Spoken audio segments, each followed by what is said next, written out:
કાજલ bulletin ન્યૂઝમાં આપનું હાર્દિક સ્વાગત છે અને હું છું આપની સાથે સાદિક કાજલવાલા। દર્શક મિત્રો, વડોદરા શહેરના હાથીખાન મંસૂરી કબ્રસ્તાન ખાતે છેલ્લા કેટલાક સમયથી પીવાના પાણીની ગંભીર સમસ્યાઓ સર્જાઈ હોવાના આક્ષેપો સાથે વડોદરા શહેર કોંગ્રેસ સમિતિના પ્રમુખ ઋતિકભાઈ જોશીએ તંત્ર સામે આકરા પ્રહારો કર્યા હતા। તેમણે જણાવ્યું હતું કે આ વિસ્તારમાં નાગરિકોને પીવાના પાણી જેવી પાયાની સુવિધાઓથી વંચિત રહેવું પડે છે, જે અત્યંત દુર્ભાગ્યપૂર્ણ બાબત છે। શહેર કોંગ્રેસ પ્રમુખે ઈસ્ટર મુલાકાત દરમિયાન જણાવ્યું હતું કે અનેક વખત રજૂઆતો કરવા છતાં સંબંધિત તંત્ર દ્વારા યોગ્ય પગલાં લેવામાં આવ્યા નથી। તેમને મહાનગરપાલિકા અને જવાબદાર વિભાગોને તાત્કાલિક ધોરણે પીવાના પાણીની સુવિધા ઉપલબ્ધ કરાવવા માંગ કરી હતી। આ પ્રસંગે કોંગ્રેસના આગેવાનો અને સ્થાનિક નાગરિકોએ પણ પાણીની સમસ્યાને લઈ ભારે રોષ વ્યક્ત કર્યો હતો અને વહેલી તકે કાયમી ઉકેલ લાવવાની માંગણી કરી હતી।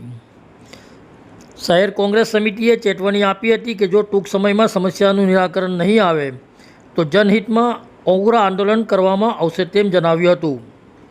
વડોદરાથી સાદિક કાજલવાલાનો ખાસ રિપોર્ટ। રજૂઆત કરવાની તમારી વધાઈ હવે તમે આજે સાંજ સુધીમાં પાણીનું ટેન્કર આજે સાંજ સુધીમાં પાણી ટેન્કર આવવું જોઈએ। અરે આલોકભાઈ જોડે વાત કરી મેં હમણાં, બધા બાય બાય ચાણી ના કરો, બાય બાય ચાણી ના કરો। હેરપંપનું પાણી ખારું આવે છે, અહીંયા પાણી નહીં આવતું।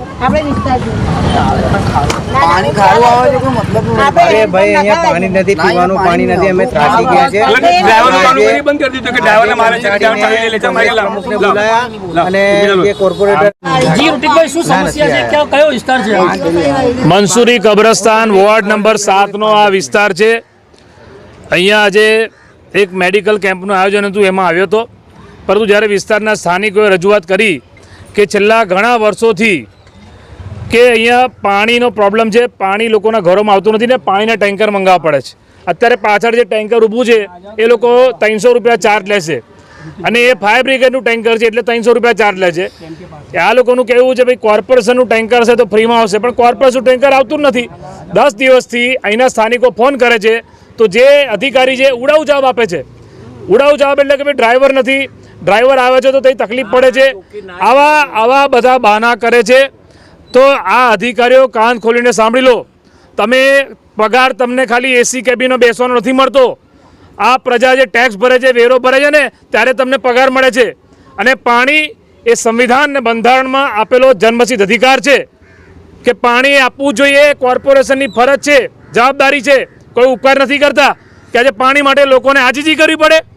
મુખ્યમંત્રીને રજૂઆત કરવાની, કમિશનર પાસે જાઓ તો કમિશનર એવું કહે કે તમે સીએમ પાસે પહોંચી ગયા। અરે તો માણસ જાય કંઈ, તમે બાય બાય ચાંડી કરાવો છો। વોર્ડ નંબર 7ના જે પણ અધિકારીઓ છે કાન ખોલીને સાંભળી લેજો, આ પાણીનો મુદ્દો સોલ્વ નહીં થાય, કોંગ્રેસ પાર્ટીને આંદોલન કરવાની ફરજ પડશે।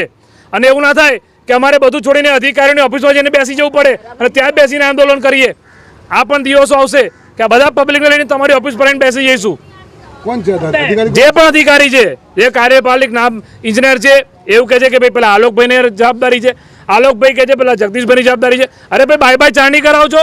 કોઈ કહે છે કારેલી બાગ પાણી ટાંકી મળીશું, કોઈ કહે છે કમાડી બાગ પાણી ટાંકી મળીશું। જ્યાં પ્રજા બેઠી છે, જ્યાં પાણીથી લોકો તરસી રહ્યા છે, આ કાળઝાળ ગરમીમાં પાણી ના મળે તો લોકો શું કરશે?